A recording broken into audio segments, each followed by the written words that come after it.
Welcome to Pediatric Obesity. Thank you for joining us. I am going to introduce myself and my fellow speaker today, and then do a little bit of housekeeping, and then we're gonna get right into it and get started. So I'm Dr. Amy Beck. I'm a pediatric psychologist at Children's Mercy, Kansas City, working in the Center for Children's Healthy Lifestyles and Nutrition in the weight management program there. And I am with my colleague, Dr. Meredith Dreyer-Gillette, who is also a pediatric psychologist, also at Children's Mercy, Kansas City, working in the same program at the center in weight management. And she has been there for 15 years and I've been there for 11. And so now that you know who we are, going to go ahead and just give you sort of the rundown for the day, some housekeeping. And so as you have probably already noticed, you're automatically muted and videos have been turned off. So you should just be able to see us and our screens. And we will be leaving time for questions at the end. So please submit all questions that you might have in the by launching the Q&A screen via the icon at the bottom of your screen. And so Emily with MOPA support will be monitoring these questions. So even though we won't get to them until the end, if you've got one at any time, go ahead and pop it in, and so we will answer it at the end. And then also the slides that we will be reviewing are available. We've got 2 slide decks, myself and then Meredith. And so those are currently available. The link should be in the chat, but it's mopaonline.org/pediatric-obesity-attendee. And then if you are having any technical issues during the webinar, please click the chat button and Emily will be there to help you. You can also contact Emily at support@mopaonline.org for immediate assistance. And then this is, again, this is offering a CE continuation, continuing education credit. So to get that, make sure you're logged in with your full name as you would like it to appear on your CE certificate.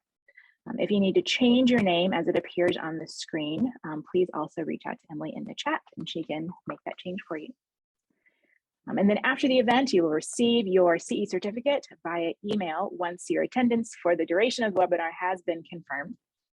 And then you will also receive a separate email asking for your evaluation of the webinar. And honest feedback and evaluation is always appreciated for both we, the speakers, and for MOPA. To be able to offer what you want and what's most beneficial.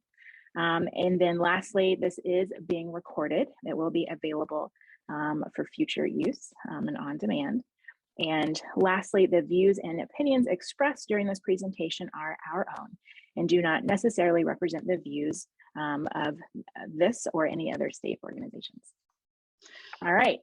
Amy, just to clarify, and Emily put it in the chat, but we're not having the Q&A function, just the chat. So any questions in the chat, we'll keep track of it and have a list of Q&A at the end.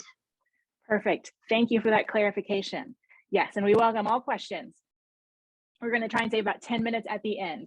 But like I said, we got a lot of slides, so we're going to hop on that right now. So let me get my screen sharing here.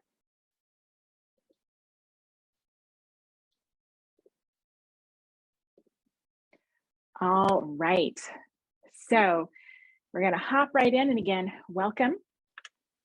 And here is how we are going to be using our time today. And so, definition of pediatric obesity. So in children, obesity is defined by body mass index, or BMI, but percentile. So we calculate BMI as we would for adults, which is the weight in kilograms divided by height in meters squared. And then we plot it on a growth chart, which you can see. Oops, there we go. You plot it on a growth chart for children based on gender and age. And so there are multiple categories of weight. And so you can see underweight below the 5th BMI percentile. Healthy weight is considered between the 5th and 85th percentile. Overweight is classified as the 85th to 95th percentiles. And previously, gosh, maybe like 6-7 years ago, I lose track of time, we used to consider severe obesity at the 99th percentile or above. But what we have recognized is that the prevalence of severe obesity has continued to increase so much that above the 99th percentile actually became meaningless. And for many of the patients who we serve in our clinic, they were just arrows on the growth chart indicating they were above the chart. And it was difficult to stratify change or meaning. And so it was then further stratified. And so now we look at percentiles, percents of the 95th percentile to further differentiate stages or classes rather of obesity, with class 3 being the most severe, which you'll hear me reference also as severe obesity.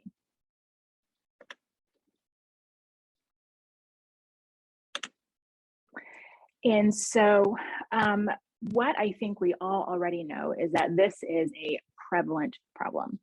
The rates of obesity in adults have been established, but also very much a problem in pediatrics. These numbers here they're starting to show their age, but I use this slide because I really want to highlight that though the prevalence of obesity in children is high, it is not normally distributed. So you can see that rates of obesity tend to vary based on gender as well as ethnicity.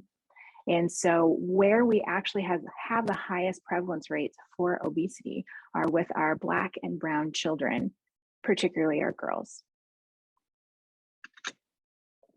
And we also know that obesity, even severe obesity, so the highest level of categorization of high weight, is starting younger. And again, this data is showing its age a little bit, but even still looking at data that is pushing 5 to 10 years old, even at that time, we knew that children as young as age 2, there was already about a 2% level of that population having severe obesity at that early age. And of course, the pandemic is blowing it out of the water.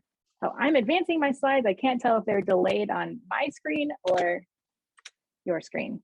So if I go back and have to go back a slide, that's because I'm pushing the accelerate button and it's not doing anything on my computer. So I apologize for that. But we know, again, the data that was just presented was before the pandemic hit, and the pandemic has changed everything. And so the rates of pediatric obesity have increased at an unprecedented pace during the pandemic thus far. At one point, we in our program at Children's Mercy had 500 patients on our waiting list, waiting to be served to receive weight management obesity medicine services at our hospital. And so, how does this happen? Why is this a problem? Why is this so prevalent? Why is this occurring? Why is it not normally distributed? Why do people even have this disease in the first place? Well, previous thought, kind of the old school way of thinking, which is unfortunately actually still more commonly still considered the way that it is by a lot of people, even though it's well demonstrated by the literature that this is not the entire picture. But we used to just think about it as calories in, calories out, weight and energy balance, right? You eat less, you move more, and sto presto, you're going to lose weight. This is definitely part of the picture and part of the consideration, but this is absolutely not the entire picture. We know that the reality is much more of this, that the etiology, the contributors of the development of obesity, as well as the factors that maintain obesity, are incredibly complex. I also recognize that you probably even can't see all the different boxes that are on this screen, and that's okay. You're honestly not meant to be able to see all the different pieces. Really rather taking the gestalt as a whole of all of these boxes are one factor that we have established have some sort of driving influence, either internally or externally, to creating or continuing obesity in both children and adults, actually. And, some of these factors inside are genetics, epigenetics, but what we also really know, looking at the outside, that also impacts the inside, is this: social determinants of health.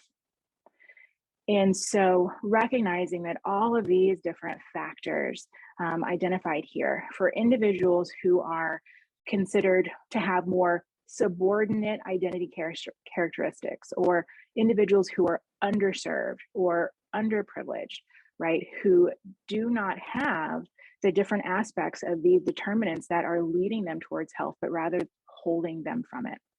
And so again, looking at economic stability, one of the things I say most frequently when I tell people what I do is, I treat obesity, I work in obesity medicine, but in reality, I'm actually treating poverty because that is such a high connection to the disease. Our patient population at Children's Mercy is about 70% Medicaid in our weight management programs and clinics. And then also looking at the far right screen, or far right column rather, that's access to healthcare, the healthcare system.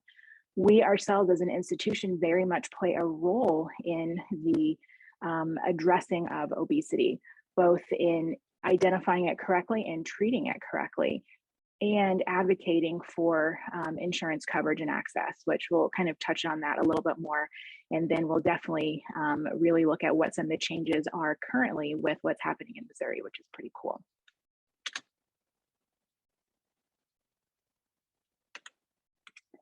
And then also thinking about the stressors that exist when you are, again, an underprivileged individual, more in that subordinate identity category, where you are not experiencing the privileges that can drive health, but rather the experiences that are worsening health, right? That's stressful.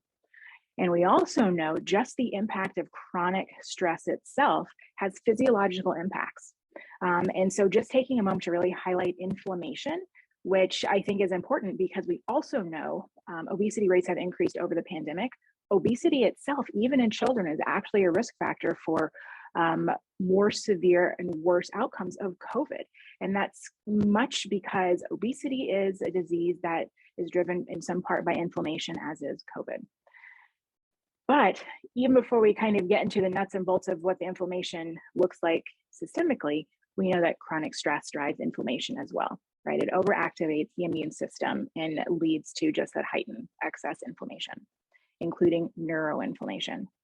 We also know that in early childhood, toxic stress can change brain architecture, really looking at the amygdala, the hippocampus, the prefrontal cortex, right? So essentially our fight and flight system, the parts of our brain that regulate our self-regulation as well as our executive function. And these changes in early childhood based on trauma and toxic stress can be lifelong and permanent. And you're probably familiar with this. This is the ACEs model, looking at how adverse childhood events or trauma, toxic stress can disrupt neurodevelopment, lead to promotion of chronic conditions and diseases such as obesity, which is driving early death. Fun fact, the original ACEs study was built out of an adult obesity treatment program. Dr. Folletti was working with adults who have obesity and realized some patterns that were happening with them. From there, he interviewed them, and this is how the ACEs model was born. So it has been connected with obesity from the very beginning. And so coming back just to a little kind of teaser on a little bit more of that inflammatory process as related to obesity, we know that with obesity, there are increased inflammatory markers. We also know that increased inflammatory markers also are associated with worsening of hyperactivity and impulsivity symptoms in ADHD. So ADHD is actually another piece that is often overlooked, but a significant component, especially for we as psychologists to be aware of when recognizing how obesity is developed. And there are a lot of shared pathways between obesity and ADHD. Again, looking at prefrontal cortex, emotional processing, that self-regulation, right? Fight or flight. And again, prefrontal cortex, reward responses, and they're both associated with insufficient dopamine and norepinephrine. And so for what we know so far in the data, and there's a lot more research that is being done and will continue to be done because sort of this connection has really only started to become well studied, gosh, I would say in the past 10 to 15 years. And so, but what we know right now is that there is about a 30% overlap. So we know for patients who have obesity, about a third of them have ADHD. And I see that in my clinical experience all of the time. Again, as a psychologist working in a multidisciplinary clinic, I'm serving patients who frequently have never had access to mental health treatment ever before. And I'm getting them as teenagers a lot of the time. And so they have had ADHD that's been undiagnosed for years. That's creating all the problems that you would expect for untreated ADHD to drive, as well as increasing obesity. We also know that obesity can also maybe drive and maintain ADHD symptoms because of what we know from research looking at the impacts of obesity on the brain, which is fascinating. That's a lot of rat studies. Don't have time to get into all of it now, but also looking at it essentially being a bidirectional kind of relationship. Again, looking at that complexity. Other ways or things that we don't think about in terms of etiology or drivers of obesity, medications. We are all familiar with the likelihood that a patient who is taking atypical antipsychotic to increase weight. We also know that some of the antidepressants also can be weight gaining, some can be more weight neutral. But then also looking at the right-hand column, there are also some sneaky ones that, a lot, honestly, of even physicians aren't aware of that can drive obesity. One of the big ones that I see overlooked the most frequently are different antihistamines that we know can increase hunger, which therefore can drive likelihood of obesity. But even aside from all of those pieces and all of those factors, just the behavior of eating is one of the most complex behaviors that we as humans have. I love the schematic. I don't even pretend to take the time to explain it all. But you can see some of the different factors that we have talked about already with executive function, executive control. But really, I like this because it just demonstrates all the different factors that drive why any of us make the decision to put anything in our mouth at any given time. And, when you think about other disorders or other sort of addictions or other changes, behavior changes for individuals such as alcohol or drug use, right? One of the pieces that is necessary in that treatment is abstinence or removing yourself from environments where you're more likely to use, et cetera. People have to eat multiple times a day. And so it just makes it that much more challenging to deal with its complexity while also still continuing to engage in behavior. But we have to deal with the complexity. It matters because we know that it impacts physical health as well as mental. So essentially what this picture is demonstrating is that obesity has the potential to impact every single system in the body. It's not a guarantee, it's not a definite, it's not a one-to-one, but it is very likely, particularly in children. When children have obesity in childhood, they are sicker oftentimes than if adults develop obesity later on, because it's just more years of wear and tear on the body. And it's why we're seeing diseases that typically used to be considered adult only in pediatrics. And looking specifically at the impact on mental health, right? I don't think any of these things on this list are particularly surprising when we think about patients who have obesity and some of the experiences that they would have. Depression is actually also considered an inflammatory disease in a number of ways, and so it is very closely related to obesity. A lot of really still trying to figure out chicken or the egg, which comes first. A lot like ADHD, a lot of that bidirectional complexity. Again, you see ADHD again there listed, and I want to highlight suicidal ideation, particularly as we already know that suicide is one of the leading causes of death for adolescents and has been for several years. We know that patients who have obesity have increased suicidal ideations compared to patients who have a healthy weight. And the ideations increase as the BMI increases as well. And that data has actually been replicated in our clinic. We do universal suicide screening at Children's Mercy, and our clinics and weight management have had some of the highest positive rates of suicide ideation across the entire hospital ambulatory clinics. And then weight-based victimization and discrimination. So this is when we think about bullying for weight or fat shaming or body shaming or any of those things, those all fit in this broad category. And it's essentially discrimination and poor treatment towards an individual based on his or her weight. And it is absolutely a concept in pediatrics as well. We actually know that there's evidence of differential treatment based on weight in children as young as age 3. It's considered a form of trauma, and the rates are so prevalent that they are actually more prevalent for victimization discrimination rates in adolescents based on race, religion, or disability, and are more comparable to victimization discrimination rates based on perceived sexual orientation. And this type of treatment can be verbal, physical, relational, and relational is more kind of that mean girls kind of thing, and cyber. And the thing to know about cyberbullying is if cyberbullying is occurring, it is also happening in person as well. Cyber doesn't happen on its own. It happens in concert with the other kinds. And because obesity is a chronic disease, this type of treatment is also long-term as well. And what we know, just looking at the impact of this type of treatment, not even looking at the impact of the obesity, just of this type of treatment, we know that there is a physiological response, increased blood pressure, cortisol reactivity. You'll see inflammation there listed again. This is the stress response. This is the traumatic stress response, because this is another stressor for these patients. We also know behavior-wise, it impacts academics. School refusal is one of the pathways, right? Who wants to go to school if that's where you're being bullied?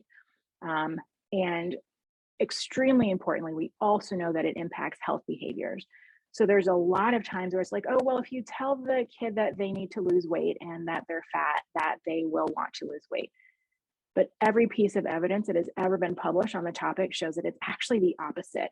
And we know that this type of treatment actually increases avoidance of physical activity and also increases dysregulated and potential for disordered eating habits. So restriction, binging, purging, all those kinds of things, which then drives another disease. It is very possible to have an eating disorder and obesity at the same time. And I love this schematic again, because it just puts these pieces together. I do a whole other talk on weight bias and stigma, so this is just scratching the surface. It's one of my huge areas of interest, but I wanted to make sure to put this slide in so you can just sort of see how it fits together, as well as, again, includes healthcare services, because there's tons of data that indicates that we as providers, even including psychologists who specialize in obesity and eating disorders, really have high levels of weight-based bias that we just absorb from the culture because it's so prevalent. And so, but that does play out in the impact of how these patients receive care. And again, just thinking about our role as providers in the healthcare system and making sure that we are providing equitable treatment for our patients who have obesity, particularly given the prevalence rates. And so one of the things that we as healthcare providers, we as psychologists can do that are very simple but meaningful and go a long way is to be aware of our language. So person first language, right? You'll notice that I've not said obese person at all in this talk. And I had to train myself to switch from saying that, because that's how I was trained, to start to make it person first and saying a child with obesity or a patient with obesity. And then there's actually been a study looking at terms preferred by parents who are bringing their children to receive weight management treatment. And so you can see in the grid there, the terms that the parents desired the most, and then in the middle, the ones that they didn't want to be used. And then on the right, the terms that they felt were the most motivating to be used with them and their children when discussing weight. You'll notice that in that middle column, it says that the term obese is one of the least desired terms. And a common question that I get with that is, well, that's the medical disease. What are we supposed to do? And so you use the word obesity in your notes. That's how it gets billed. Like you use it because we work in a healthcare environment in our paperwork and documentation. But I try as much as possible to not use that word with a patient. I try to use some of these other alternatives. And then that study was actually replicated several years later, looking at adolescents specifically to ask them what they wanted in terms of terminology and language to be used with them when they were receiving treatment based on their weight. And you can see what they identified there. Again, kind of similar trends to what parents had said. They noticed that the adolescents, it wasn't as tight of kind of a tight of a construct, because there was more variability in what the adolescents said that they wanted and didn't want, because adolescents, being adolescents, like to be unique, and so that created a lot of the variability. And so these are general ideas. The main recommendation is actually to ask the adolescent what terms they prefer to use themselves. I also tend to listen to the words that the family is using themselves and just repeat those, unless it's a negative term, in which case then I will not do that. And now treatment, right? What do we do about any of this? So first thing to know about just stages of treatment. So the existing expert guidelines or consensus expert guidelines to address pediatric obesity is that there are 4 stages. The first stage is considered prevention plus, and that is primarily in primary care. And so moving beyond that, stage 2, which is structured weight management, that is primary care, so a pediatrician with the addition of another health professional. So that can be a dietitian, it can be a physical therapist, and it can be a mental health professional. And stage 2 is where the benefit that Dr. Dreyer-Gillette will be talking about at the end today. Stage 3 is what we have at Children's Mercy and our comprehensive multidisciplinary intervention. So it's psychologists, social worker, physicians, dietitians, exercise physiologists, all working together, co-located at the same spot, coordinating care. And then stage 4, tertiary care interventions, also what we have at Children's Mercy, and that is primarily bariatric surgery, which I will get to in a second. And when thinking about treatment, it's really helpful to know, again, there are a lot of goals that we work towards when treating a patient who has obesity, most of which have nothing to do with weight. We can be looking at improvements in labs, improvements in mental health, even just improvements in motivation are goals that we get super excited about. But if you want to look at it strictly from the BMI weight loss targets, this is a great guideline to just think about because it indicates that not all ages and not all BMIs are working towards the same goals. So if you look in the top the top left little box there, so BMI 85th percentile, no medical risks, ages 2 through 5, we're really looking for those kids to maintain their weight velocity, right? We know that if we stabilize their weight, they're going to grow into it, and so that will help their BMI. They have the benefit of that increasing growth.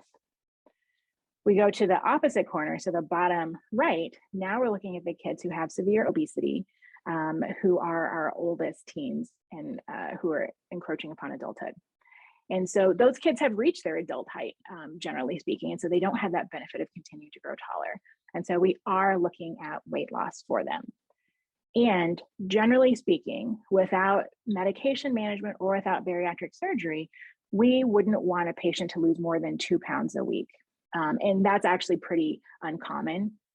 Really, like we're happy if it's a half a pound to a pound a week in terms of weight loss by lifestyle change.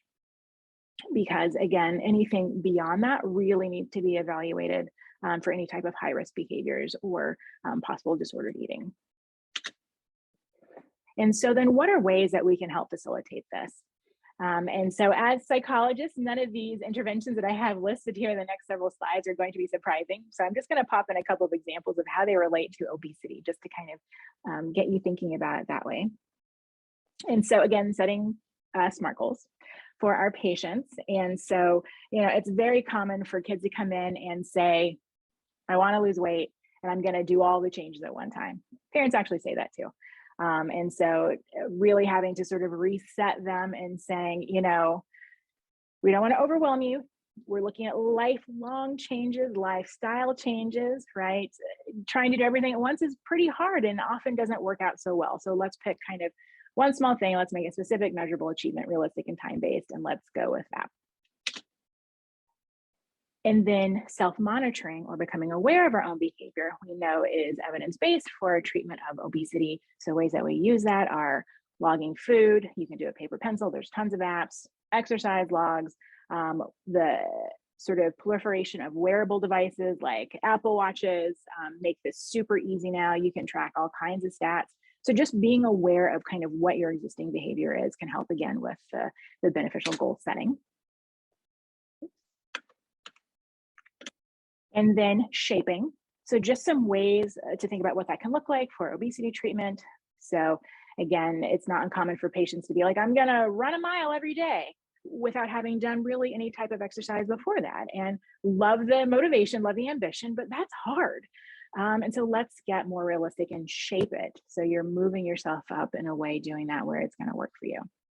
Again, decreasing screen time slowly, right? Same thing. Ways to think about it with nutrition. So diluting juice with water to make that transition from juice to more water. And same thing with fats in milk, mixing to dilute to make that transition easier and less overwhelming for patients who just might really be struggling with that. Environmental modifications and control. So we know that the biggest predictor of eating is the presence of food. That's for kids and adults. And so we also know that there's only so much kind of decision-making power that each person has in a given day. So why use it up with foods that are tempting, that are in your house, right? If we remove it from the home, then it's not a temptation. We don't have to use that energy. Doesn't mean we don't have the foods. Of course we can, but we plan when we include them. And so, for example, it can be in single serving portions consumed outside the home. So you know you're going to have it, you enjoy it, you mindfully eat it, and then it's done, and it's no longer a temptation.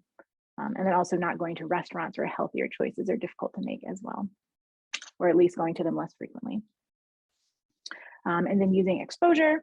And so ways to do that can be to have children select the new vegetable or fruit or food from the store, involving them in preparing the meal, just putting a small portion of it on their plate. So they just get used to seeing it there, even if they don't get anywhere near tasting it for a while.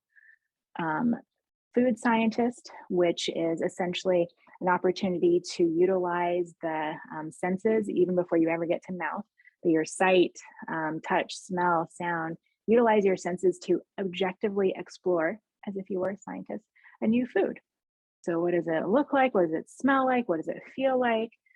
And really allowing the child the opportunity to experience the food through their senses, and in some sense play, because that's how children learn, before ever approaching the idea of them putting it in their mouth or tasting it or swallowing it. And then another example is taking a gym tour before joining. The idea of going to a gym for many patients, particularly those with severe obesity, is incredibly overwhelming. And so just taking a look to see that it's maybe not as scary as they might think that it is can be really helpful. And then contingency management. And so the thing that I really want to highlight with this is we never want to place any type of contingency on the number on the scale. That tends to be a first blush for a lot of parents, but we are trying to talk about behavior change, lifestyle behavior. The weight, it's a number, it indicates some things, but it is not a number of significant importance. We are going for behaviors and lifestyle change. And so that's where you want to reward and praise. So you drink more water, you drink less sugar sweetened beverage, you tried a new vegetable, you exercised for 30 minutes, right? Those are things that we want to praise and reward.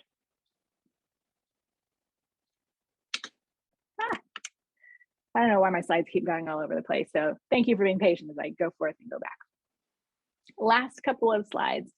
I mentioned medication management previously. This is more in that multidisciplinary and tertiary care environment, but I do believe it is starting to expand more to just general primary care pediatrics, recognizing that particularly for patients who have severe obesity, some of the physiological and genetic drivers of that weight are so overpowering that even with some of the best lifestyle change, it is very difficult for these patients with that level of severity to lose weight, and they need the impact of physiological change, which comes from medication.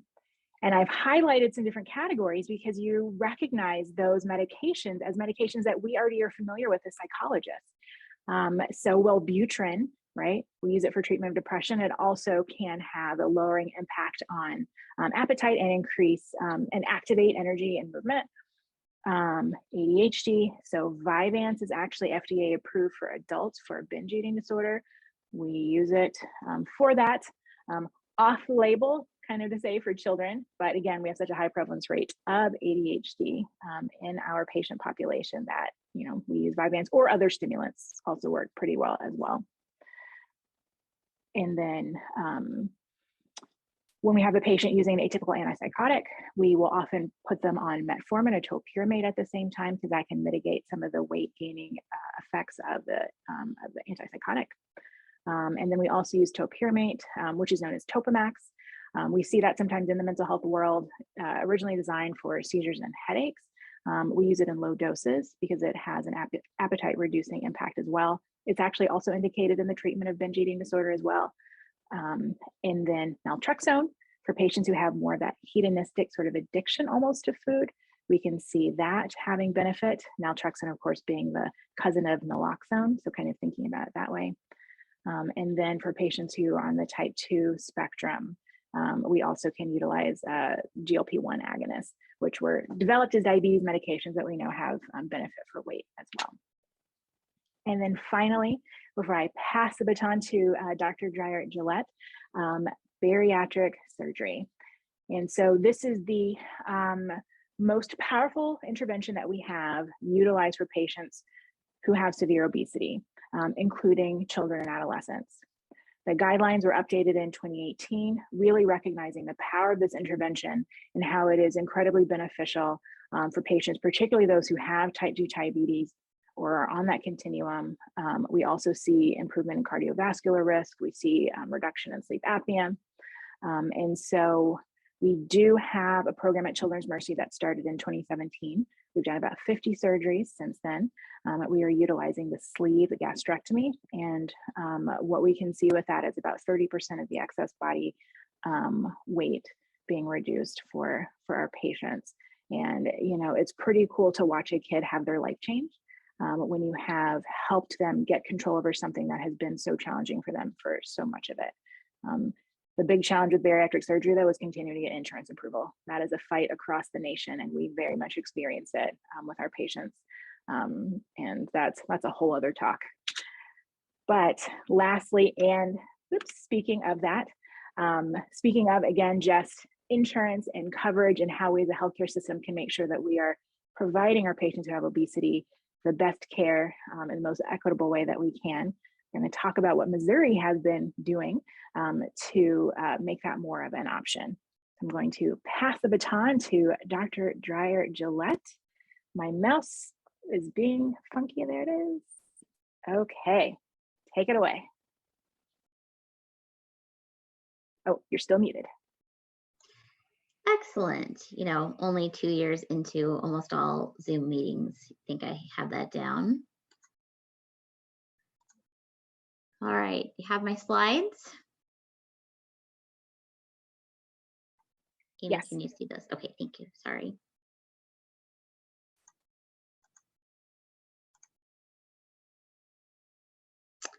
I'm just making sure I get my other ones going. Okay, thank you guys for the opportunity to talk a little bit about family-based behavioral treatment and what it means for Missouri.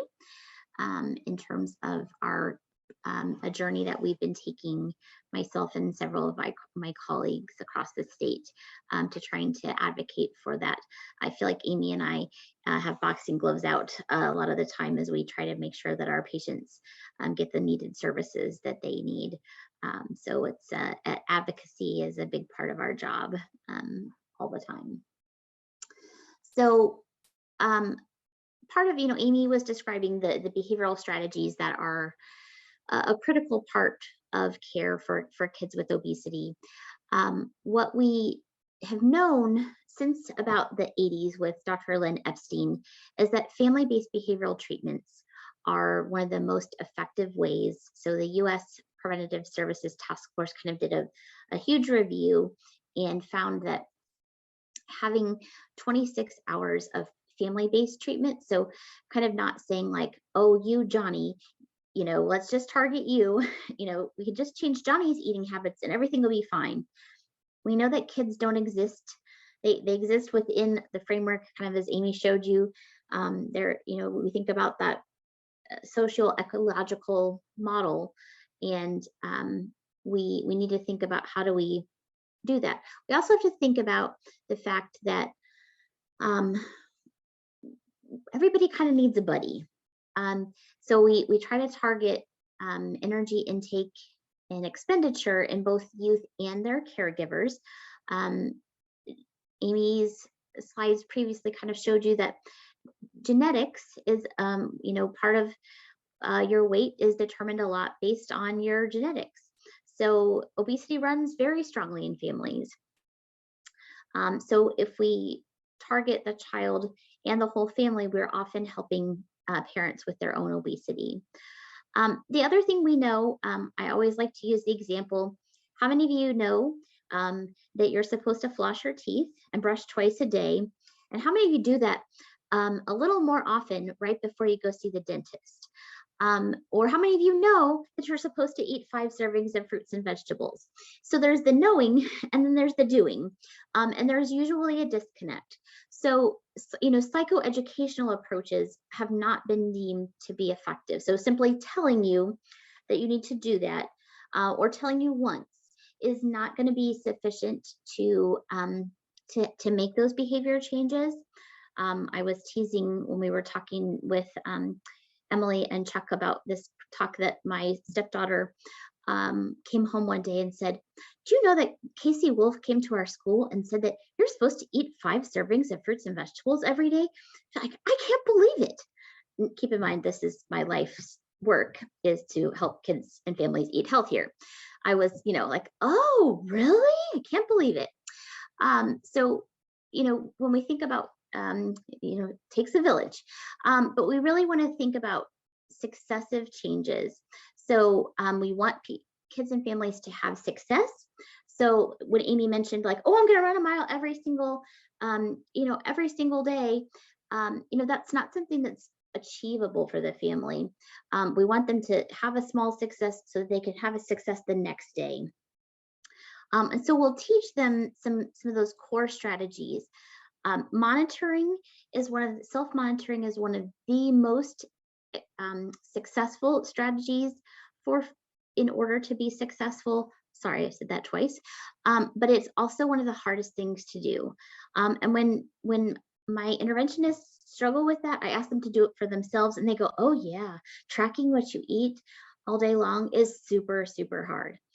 So most of us struggle with it, but it is very effective. Modeling. When we have kids who don't eat vegetables, usually they come from parents who don't eat vegetables. Amy already mentioned the stimulus control, but I always tell families that kids know where your secret stash is. They always, always, always know. And then, you know, managing for contingencies so that we've set you up for success. We also know that family-based behavioral treatment impacts both weight status, but also we see a lot of improvements in health-related quality of life, and then some of the metabolic parameters. So this has been very, very well researched. Starting in the 1980s, this type of treatment began in an academic setting with mostly Caucasian families, mostly 2-parent, middle to upper class families.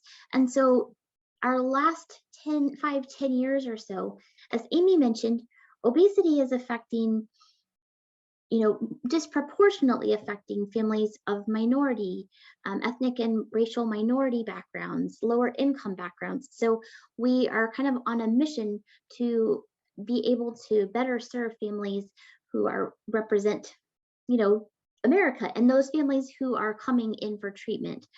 So kind of testing, does this treatment work? And it does. We've got early studies showing that it does. But that's what we're kind of working on, and want to bring to you some of that data.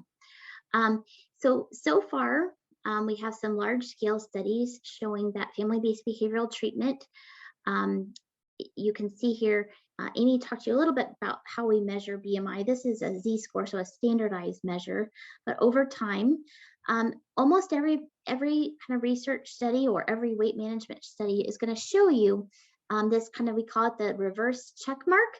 So early on, people get really excited and we go down, and then we come back up a little bit, but you can see that in general, and this is over, you know, 2.5 years, people are still substantially lower than they were when they started, but they did have some rebound.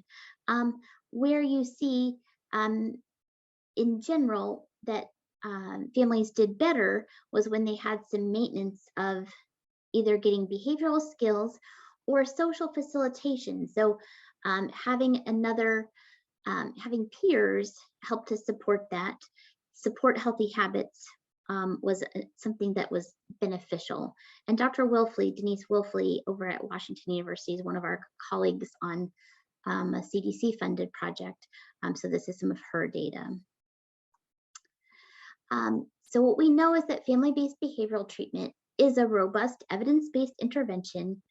We do need a high dose, lots of touches, using family-based intervention, and we get superior rates of clinically significant outcomes. As Amy mentioned, families who come to us, so even in our programs for kids who are 2 to 8, 75% of those kids already have a medical comorbidity like high blood pressure, risk for diabetes, high cholesterol. So we're seeing improvements in those things. So we need to figure out how to, improve the shared home environment, build those healthy routines, harness both parent and peer support to maintain the healthy changes, promote that positive body esteem and how to cope with teasing, and then build in the opportunities to practice the new behaviors. So, smoking cessation and eating are two things where you face those temptations many times. Those are two very challenging behaviors to change, because and even with smoking, like, you don't have to smoke, but you have to eat. So these are hard behaviors to change, and you need a lot of experience and a lot of support to change those. And as I mentioned, so we know we have this evidence-based treatment. It requires a lot of touches. We know that most kids don't get adequate care. Amy mentioned our 500 patients on the waiting list. Many programs that are this evidence-based treatment have to rely on national grant funding. So you'll have it for a while, then it goes away once the grant funding goes away. And a lot of health insurance coverage will specifically exclude coverage. So if it has the word obesity in the claim, in the diagnosis list, it will be excluded. There have been some available billing codes, but then the claims will be denied. One study found that the reimbursement rate was 11% for weight management in Missouri. So as I mentioned, with our boxing gloves out, my colleagues, Dr. Wilfley, Dr. Sarah Hamples, a pediatrician that works with Amy and I, have been working over the past now close to 9 years to advocate for coverage. So we began back in 2013. Part of how we've been successful is trying to find legislators who have some personal, someone in their family who's been impacted by obesity. In our case, it was a legislator who had a child impacted by Prader-Willi syndrome. And there have been ones who have been impacted by eating disorders. And so we were able to form a subcommittee on childhood obesity, had some public hearings, made recommendations. Sorry, I realize I'm talking a lot longer than I thought I was going to. Amy and I both get very passionate about this. So we've had, done quite a bit of work trying to convene health experts, talk with Medicaid, trying to advocate, talking to behavioral health experts, dietary experts, doing some pilot. We did get money from the CDC to be one of 5 across the United States childhood obesity research demonstration projects to try to look at these programs for kids who are disproportionately impacted. So what we had was that there was a rule to try to better cover obesity treatment in Missouri that was initially published in 2018. That was around the time that we had some administration changes. We've looked at better coverage of Medicaid in the state of Missouri, so it was withdrawn to try to better look at it in 2019. It was refiled in 2020. It was published again in 2021. It has become effective, but they still didn't do the work needed to cover all Medicaid fundees, but we expect that this rule to cover family-based behavioral treatment will cover everybody in the next 6 months or so. So let me tell you what we do have. Just a note that Medicaid beneficiaries with obesity do cost more. So our hope is that if we can better treat them, it would decrease the cost to Medicaid and Missouri Health Net. Let me go here. So this is the rule. It's in your notes if you'd like to look at it, where we have biopsychosocial treatment for obesity for youth and adults. The USPSTF recommends is family-based behavioral treatment. For children, it's 26 hours. Of that, for adults, it's 12 hours. They also receive close to 2 hours of medical nutrition therapy. It's delivered in a mix of individual, parent-child kind of group sessions over the course of 6 months. It is more group than individual. And then this covers youth really from 2 up, but it says technically 0, who have a BMI above the 95th percentile. The eligible providers are listed at the bottom of your screen here. So, you know, anybody on this call, I believe, would be an eligible provider. And then one of the things that is here is that you will have to either have had experience in providing care in the past for children and adults with childhood obesity, or have some specialty training, because we know that delivering high quality care is critical, as Amy mentioned, with the weight bias and the need for families to not feel to have that success. And we do have this project going on trying to test the use of this benefit. Here we've got half of the participants will be in Kansas City and half will be down in Joplin, with our research partners at WashU, and then we've got partners at Mizzou helping us out as well. I want to save time for a couple of questions, so I will go ahead and open it up. I'm going to end the slideshow and see. We've actually had a couple of questions come in. So Helen was asking about emotional eating. And so, yes. Oh, and also too, I'll say as well, we've got about like 8 minutes before time officially ends. I know I'm available to stay on after for questions. I can't speak for you, Meredith, if you are not, but I am if folks want to stay on and continue to have questions beyond our official closing time. But this talk was originally 2.5 hours long. So 35 minutes, we had to cut a bunch of stuff out. So yes, for emotional eating, so really just thinking about it as you would address any other type of maladaptive coping skill. That's all it well, I won't say all.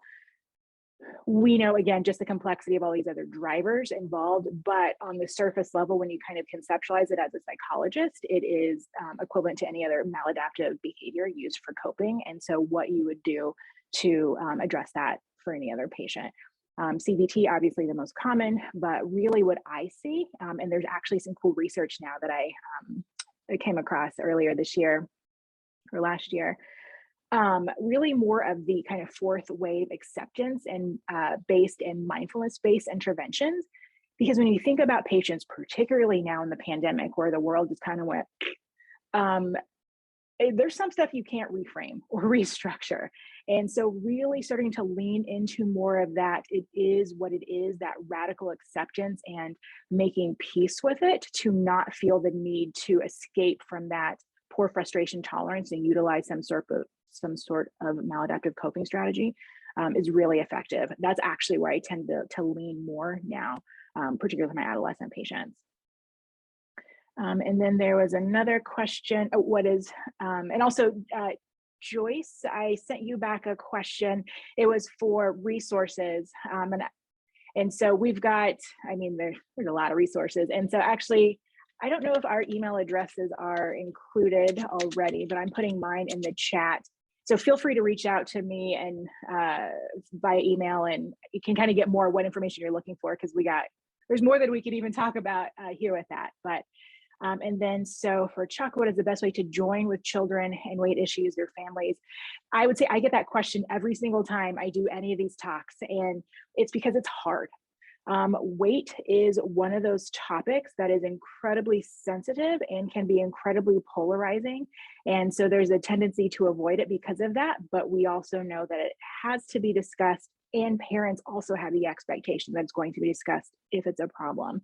And so often what I like to do, so motivational interviewing is my bread and butter. Underneath every other type of modality that I use, MI is a part of everything. And really why that is so beneficial is it allows the opportunity for you to elicit the perspective of the patient and the family before you say anything. Because when you have a better idea where they're coming from, then you can more meaningfully join with them in a way that's going to be effective.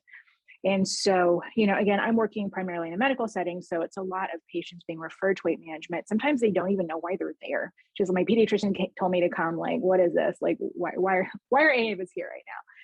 And so just, looking at their growth chart or saying, your pediatrician referred you, what's bringing you here? Why do you think you're here? Have you thought about health and weight? Kind of what are your thoughts on how that's going for you and your child? Do you have any questions? Do you have any concerns? Just really trying to get that baseline for if it's like a new patient who, really just trying to kind of suss out the situation. Otherwise, generally speaking, once it's more an established patient and you're talking more about recommendations, again, from that MI perspective of asking for feedback whenever you get any type of educational piece of information. So like, hey, plate model is one of the methods that or approaches that we teach regularly. It's also part of the FBT standardized training, really learning some more of that nutrition background. And so teaching patients, half the plate fruit and vegetables, a quarter proteins, a quarter grains. Tell me what you think about that, right? Give me your thoughts on that. Just really trying to elicit what is going on, because as Meredith was saying, a lot of this is not a knowledge deficit. People know, but there is that gap between knowing and doing. I don't remember the last time I flossed my teeth. Sorry, but it's true. And so really trying to get that perspective of how the patients are experiencing any type of education or support that you're giving them, and kind of build that equal relationship from there. And you can even talk about, and I do it all the time, this is hard. Acknowledging that it's hard, acknowledging that it's unpleasant to talk about, because that can go a long way. And I would say one of the most powerful things sort of from that perspective is telling people, or apologizing honestly if they've had poor experiences with healthcare providers about their weight in the past. I know it's hard. I'm sorry you experienced that. We are here to try and do this differently to help you get what you want. Yeah. So I think the only other thing I would add is, you're the expert on your family, on your child.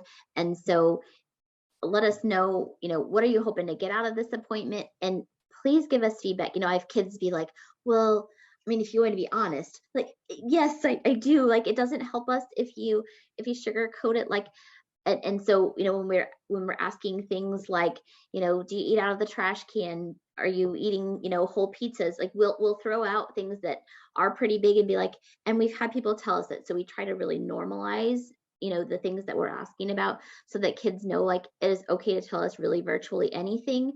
And I do clinic on Mondays, so including like after the Super Bowl. And so I'm like, I know it's the day after the Super Bowl, but I still need to do a diet history. And, so just trying to really normalize and join with them that way. And, none of us do that perfectly. And especially when perhaps my physician or dietitian colleagues get a little bit on the holier than thou, I'm like, that's not really going to work. So trying to be the realist in the group. Well, and there's actually data that indicates that patients and parents will better receive information from their healthcare provider if that provider shares some of their own experience of health.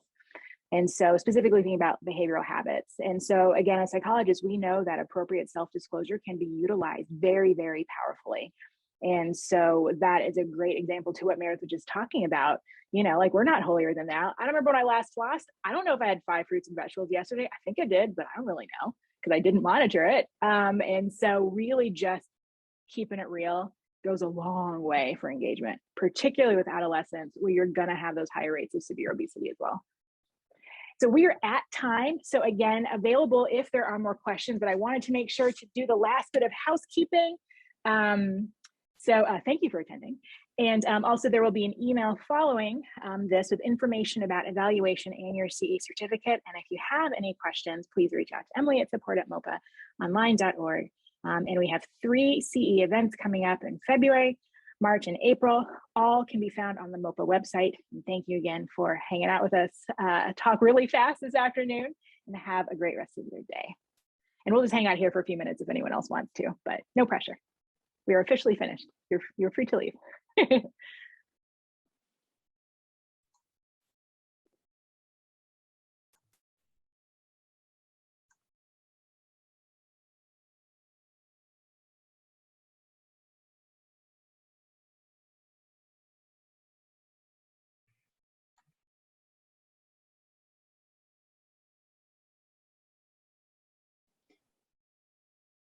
Looks like we are free. Oh, there's still nine folks hanging out, but no more questions, doesn't seem to. Oh, we'll tell you. I think, Emily, I don't see any more questions coming in, so I think we can adjourn. All right. Thanks, Amy. Thank you.